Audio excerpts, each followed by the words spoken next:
So, what about this keto diet you've heard so much about? Welcome to part 4 of my Keto 101 series.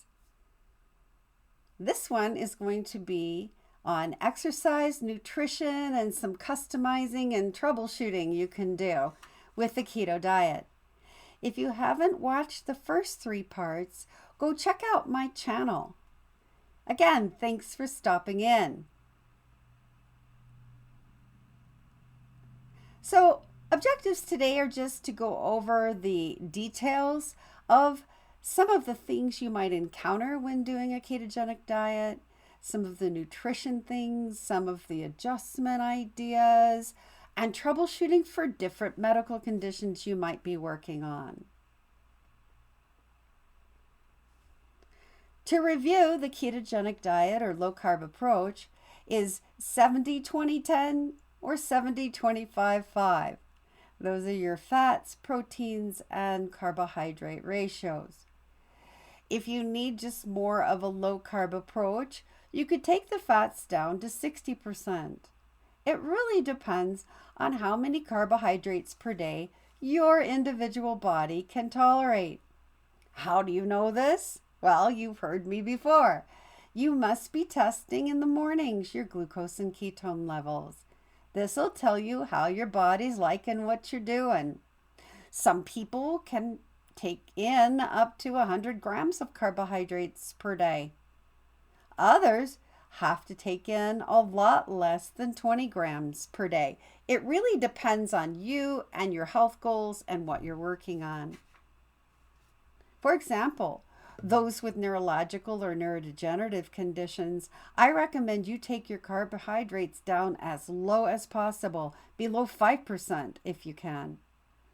Those with PCOS or obesity, you could go very low carb or no carb. Other conditions might be able to tolerate more carbohydrates per day. It really just depends on you. Of course, in neurodegenerative diseases, the main goal is to elevate those blood ketones as high as possible.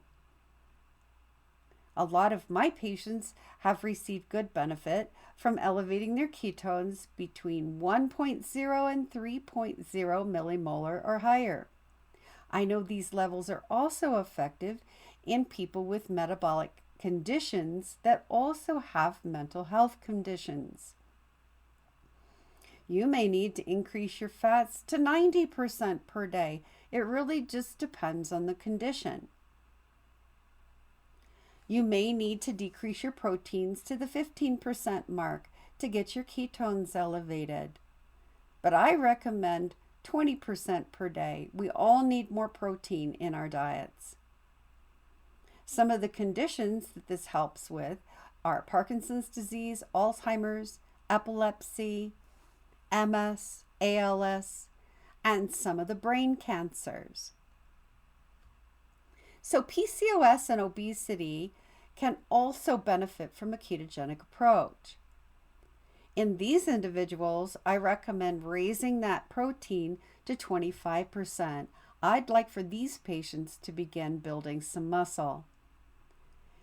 In many cases, you can decrease the fats to 50 or 60% to encourage your own body to burn its fat and keep those carbohydrates low. Increase your daily exercise, include resistance training, and your daily glucose and ketone testing. For osteoporosis and other bone-related conditions, focus on resistance training with heavy weights. Keep those proteins up at least 25% or higher. You could keep your fats around 60 to 70%. I also like for you to add plain Greek yogurt and cheese if you can tolerate them for the calcium content. Also consider adding a bioavailable calcium mineral supplement like AlgaCal Plus with Strontium Boost. Add daily collagen protein. I, again, like the AlgaCal products. I don't work for them or receive any money from them. I use them myself. And be sure that your daily vitamin A, E, D, and K are all adequate.